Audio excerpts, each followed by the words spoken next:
The colony of New Haven was more than just another human settlement.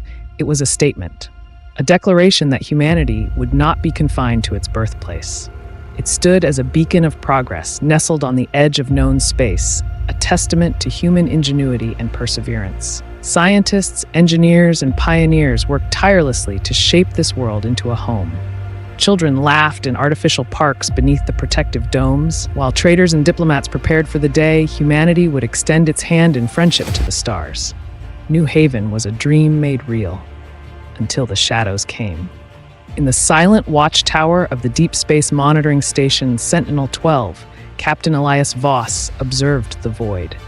A decorated officer of the United Earth Fleet, he had spent decades guarding the fragile hopes of humanity's expansion. His station was a quiet one, meant for early warnings rather than war, but he knew better than to trust the silence. He had seen too much, fought too many battles.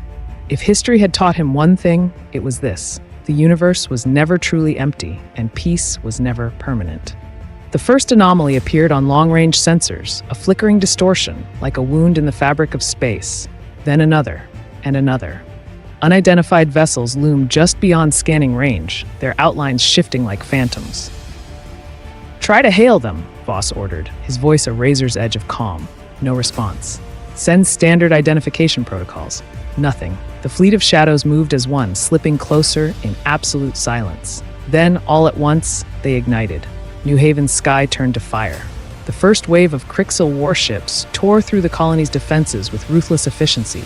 Plasma lances burned through shielding, reducing buildings to molten slag.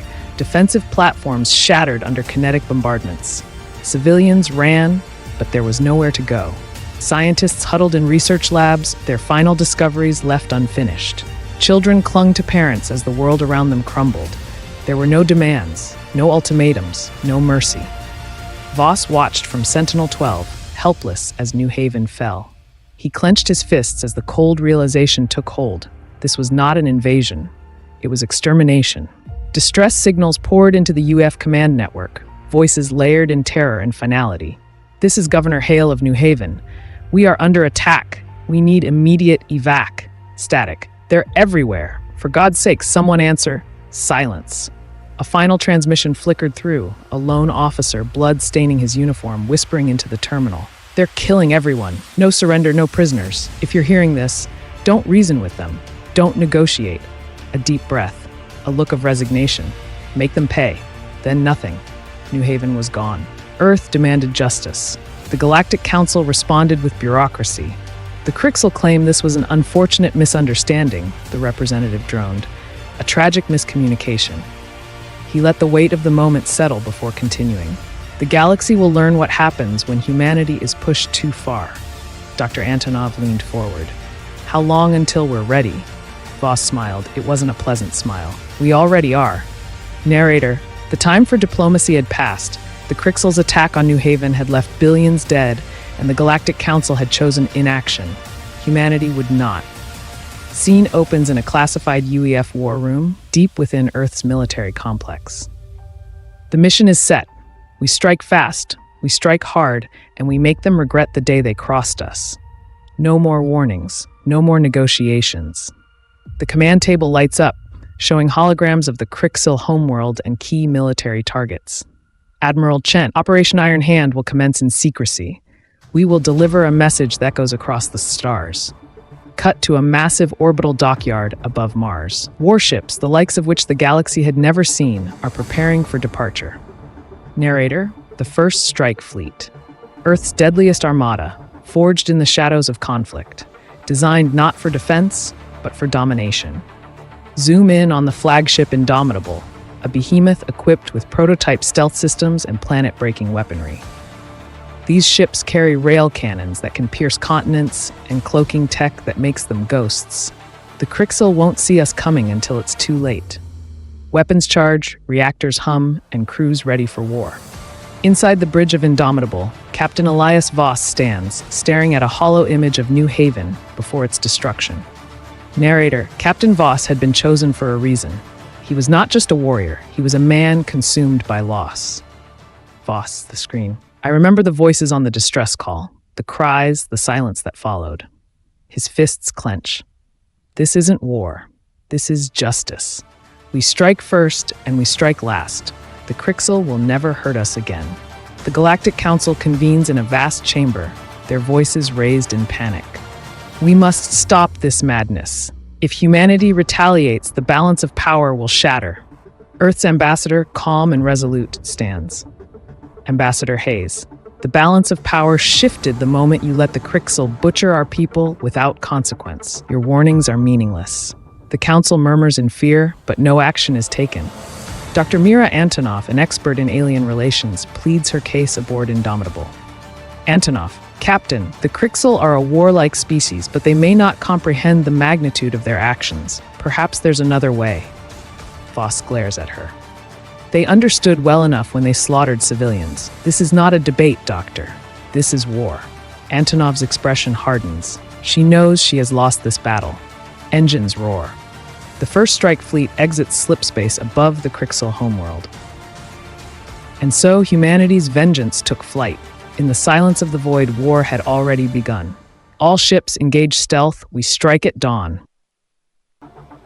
The fleet's sensors flickered, multiple Crixel scout vessels lurking at the system's edge. They were cautious, scanning for threats, but their technology was outdated, predictable. Humanity had evolved beyond such rudimentary tactics. Bring electronic warfare online, Voss commanded, his voice cold. Within seconds, the Crixel ships went dark. Communications scrambled, engines failed, targeting systems overloaded. An invisible grip strangled them from light years away. No energy weapons, no missiles, just silent, merciless control. A single message was transmitted, no warnings, no mercy.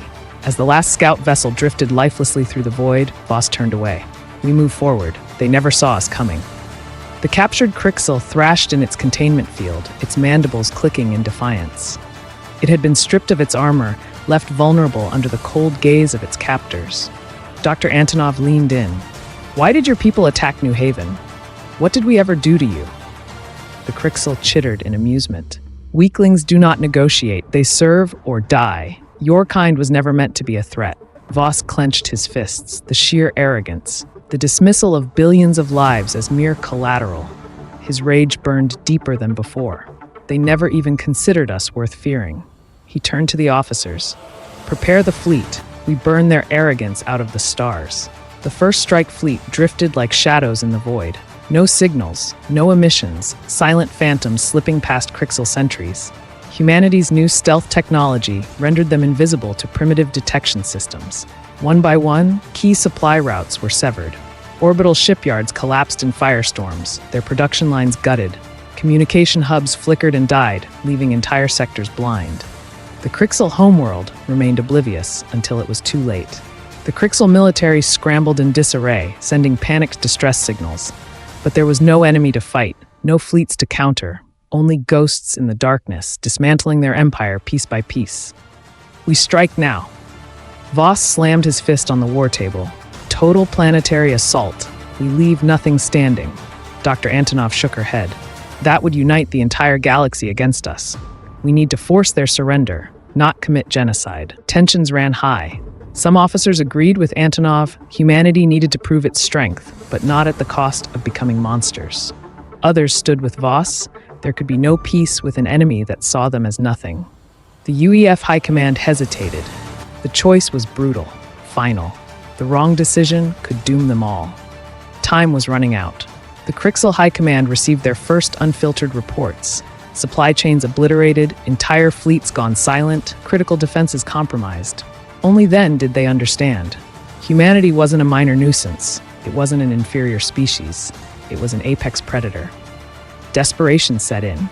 The Crixel hastily sent diplomatic envoys, pleading for negotiations. They offered reparations, territory, anything to stop the slaughter. But the First Strike Fleet was already in position above Crixel Prime. Battleships blotted out the stars, their weapons primed. Voss stood on the command deck, eyes locked onto the trembling planet below. Too late. We're done talking. The void trembles as the UEF fleet emerges from hyperspace, a steel leviathan blotting out the stars above Crixel Prime. Their hulls gleam under the pale glow of the Crixel sun, weapons armed and shields shimmering with an unyielding presence. Panic spreads through the Crixel ranks. Alarm klaxons wail across the planet as defense stations scramble to respond. Fighters launch in desperate waves, but against the might of Earth's warships, they are nothing more than insects hurling themselves against a monsoon. The Crixel had always seen humans as inferior, unworthy of true concern. That illusion shatters the moment the first dreadnought fires. Titan-class railguns thunder, sending projectiles the size of city buses tearing through orbital stations like paper. Plasma lances carve across the sky, severing communications arrays and power grids in a coordinated strike. Humanity has not come for diplomacy. This is a reckoning. A cold voice echoes across the command decks of the UEF fleet. Initiate Project Revenant. From the heart of the flagship Nemesis, Earth's secret weapon awakens. Revenant AI, an autonomous warfare system designed to wage war without hesitation or remorse, descends upon Crixel Prime. Orbital platforms hum as kinetic bombardments rain down like judgment from the heavens. Automated drones sweep through the Crixel defense network, exploiting weaknesses faster than any organic mind could comprehend.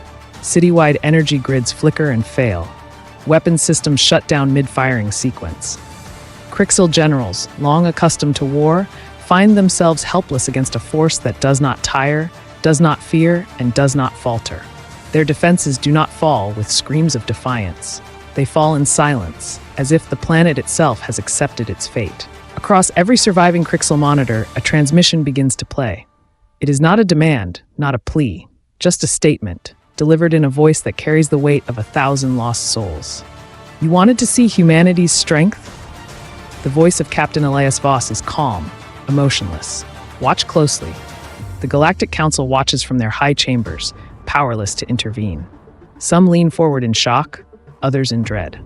The Crixel population, once so sure of their dominance, now huddle in silence as the skies burn. It is not just a show of strength, it is a warning. Deep within their fortified strongholds, the Crixel warlords issue desperate orders. Evacuate key officials, rally the remaining fleet, plead for mercy. But mercy is a luxury that was burned away with New Haven. The UF executes its final command. Stealth bombers, guided by Revenant AI, slip past the last layers of planetary defense. Coordinated orbital strikes target the warlords' command centers. One by one, the ruling elite of the Crixel Empire cease to exist, not in glorious battle, but in sudden, ruthless efficiency. Their reign ends not with the defiance of warriors, but with the silence of ghosts. Without leadership, the Crixel forces fragment. Those who remain surrender or flee into the void, forever haunted by the mistake of underestimating humanity. On the surface of Crixel Prime, weapons clatter to the ground. Soldiers kneel in surrender, their faces etched with disbelief. For the first time in their history, they are no longer conquerors. They are the conquered. Voss stands on the bridge of the Nemesis, looking down at the broken world below.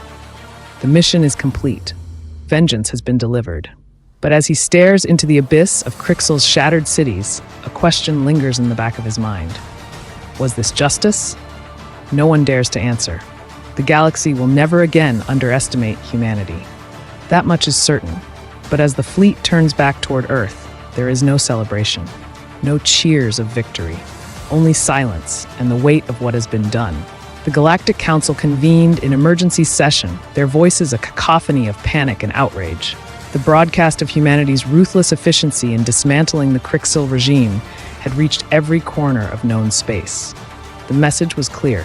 Earth was no longer a minor player in galactic affairs. The Council's ultimatum came swiftly. Humanity must cease its hostilities immediately, withdraw from Crixel space, and submit to diplomatic arbitration. Their words carried the countless civilizations, but to Earth, they rang hollow. In the UEF Command Center, Captain Elias Voss listened to the demands with a stoic expression. The Council had watched in silence while New Haven burned, while innocent lives were lost to Crixel aggression. Now, when humanity had seized victory, they sought restraint. They didn't stop the Crixel from slaughtering our people, Voss said coldly. Why should we listen to them now? Political leaders across Earth debated the risk of galactic isolation, but the decision had already been made. The UEF fleet remained in position, its guns still trained on Crixel Prime. Earth would not retreat. Not now. Not ever.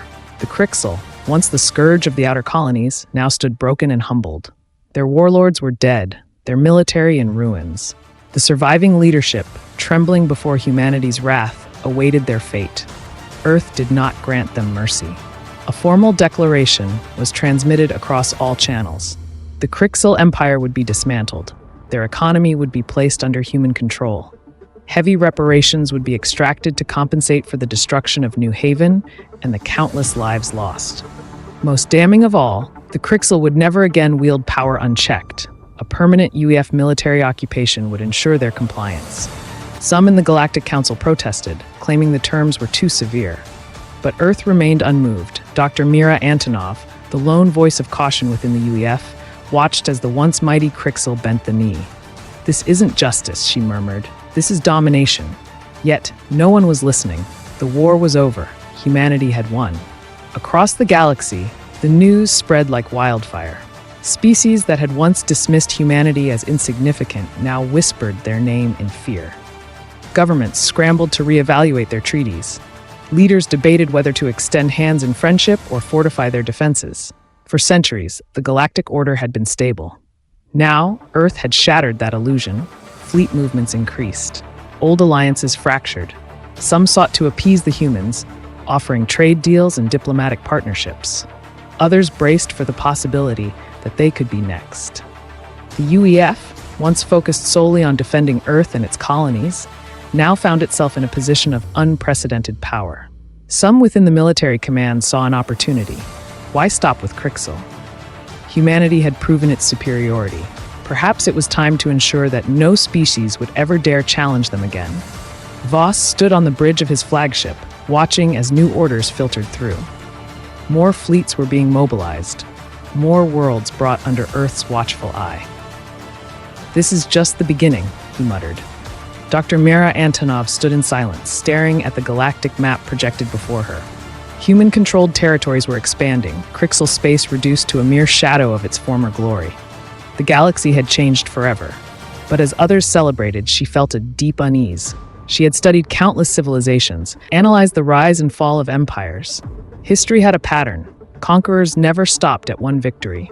Power demanded more power, and humanity had just taken its first step into a far darker future. She turned to the council, her voice firm but laced with dread. "We came here seeking justice, but we've become something else. Today, the galaxy fears us. Tomorrow, they will hate us. And one day, they will unite against us." Her words were met with silence. Outside, the fleets moved. The war was over, but the conflict was just beginning. And Antonov knew the truth. The greatest threat to humanity's future was no longer the Crixel or the Galactic Council. It was humanity itself. The transmission flickered to life across the galactic network, a sight no species had ever imagined possible. The Crixel High Chancellor stood before the shattered remnants of his war council, his mandibles clicking with forced humility. The once mighty Crixel Empire, feared across the stars, was now a shadow of its former self. "To the United Earth Federation and to all sentient life who witnessed our folly," the Chancellor began, his voice strained with barely concealed bitterness. "We were wrong. We underestimated humanity. We misjudged their strength, their resolve, their sheer tenacity. Every screen, every hollow terminal across the galactic community broadcasted their shame. There were no excuses, no attempts to save face. The Crixel had lost, and they knew it. We vow never to challenge Earth again." The Chancellor continued, "We accept our fate, our subjugation, and we offer this warning to any who would think themselves above humanity. Do not make our mistake." The message spread like wildfire, a cautionary tale etched into history. The stars had learned their lesson. Humanity was not to be trifled with. Beneath the surface of Luna, where Earth's most classified operations took place, the true consequences of the war were being analyzed. Generals and strategists gathered in dimly lit war rooms, poring over holographic projections of the galaxy. "They fear us now," Admiral Liao stated, tapping a set of coordinates. "But fear breeds desperation." "They won't challenge us today," General Morgan agreed, leaning forward. "But tomorrow? A decade from now? Someone, somewhere will try."